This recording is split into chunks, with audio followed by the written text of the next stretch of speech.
So at the time of this recording, I just finished watching AEW All in Texas, and god damn, what an event, dude. Oh my god, that was hype. I can't even watch Saturday night's main event. It is on as I'm recording this. I can't watch that right now, because I know that's just going to sour my mood, so I'm going to watch that tomorrow.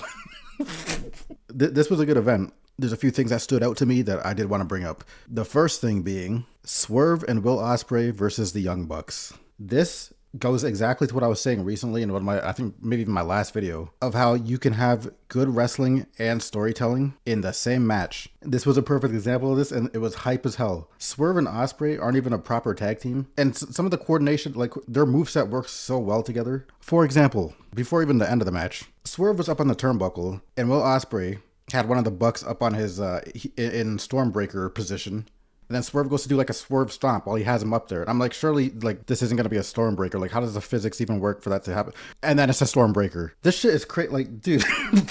But it was so good, man. The moves were exciting. The storytelling in the ring was there. It made sense. Also, the way the match ended, you had Swerve and Ospreay do it. What was it? It was like a meet me in the middle house call and Hidden Blade. This is probably one of the best tag team matches I've seen in recent memory. I can't even think of the last one I've seen that comes close to this. The event overall, I give 9 out of 10, straight up. There was nothing on the show that I thought was like bad. It just felt like a bunch of really important matches. And as far as results go, I pretty much got everything I wanted when it came to the main matches I was anticipating, at least. Like Swerve and Ospreay won. Tony Storm won. Adam Page is the new champion. We're gonna get to that later. That's oh god. This event, son. Let me tell you something. It is so nice to be able to watch both products, so that when one's lacking, hopefully the other one is doing something better at the time, so you can kind of just have your little change of pace. But yeah, you had your couple of Casino Gauntlet matches. You had the men's Casino Gauntlet and the women's Casino Gauntlet. I actually enjoyed the women's one. I thought that was more fun. Athena was there. Shout out to Athena. The ending of that match was hype too. Tony Storm versus Mercedes Moné was some fun. Things got scary because at one point, okay, WWE fans are gonna hate this. Tony Storm at one point did a triple Storm Zero.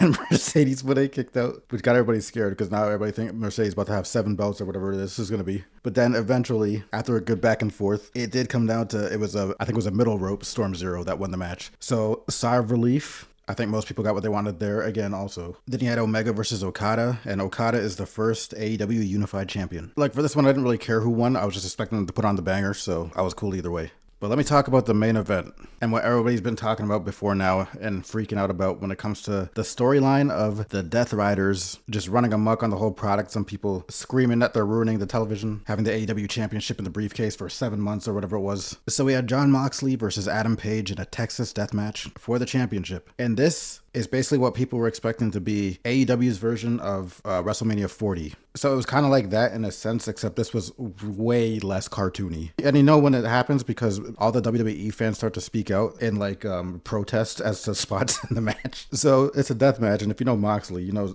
ridiculous shit's about to happen because this guy's gonna put his body through like everything just for the love of the game or whatever it is. So the first gnarly spot in the match involved a fork.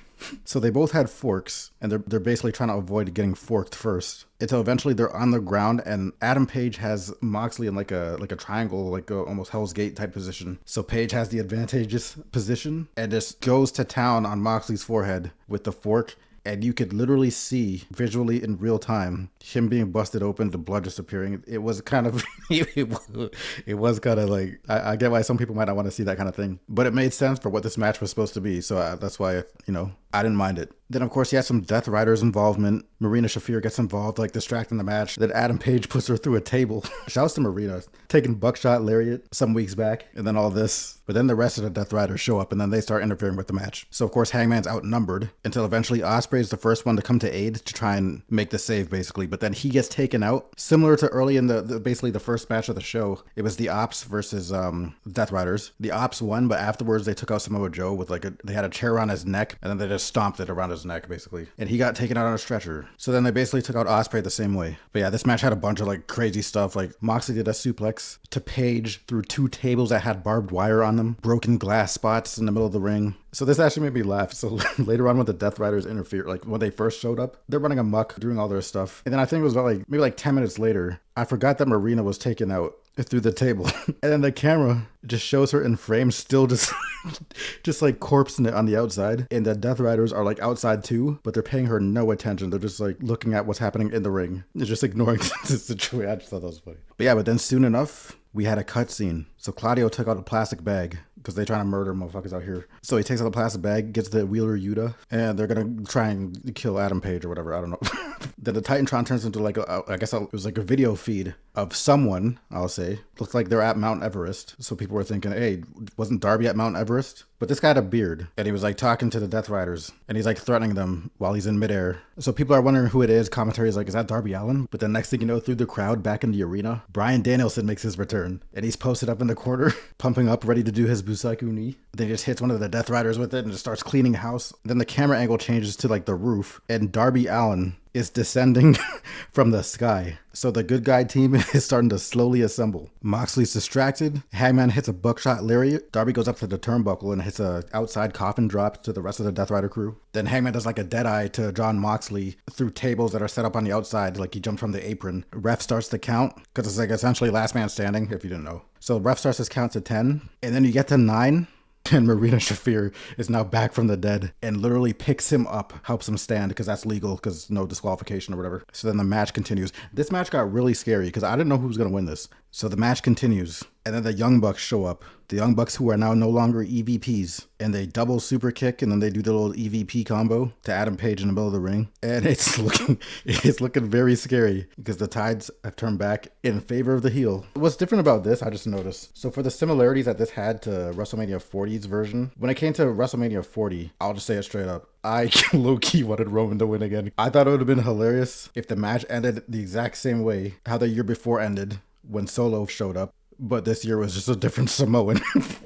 That would have got people so mad. But anyways, AEW All in Texas. This version, I was in line with what the bookers and the writers want you to be, which is rooting for the good guy. Adam Page is cool. I like Adam Page. So yeah, this match had me feeling things. So things aren't looking good for Adam Page. And then under the ring, there was like a spike bed. It was like a wooden board with like a bunch of nails just sticking up, all spike strip looking type thing. Moxley does a curb stomp to Adam Page on the spike bed. Then he does his double arm DDT to him on the spike bed. And that looked nasty because from the angle, it looks like that shit might have went straight into dude's eye.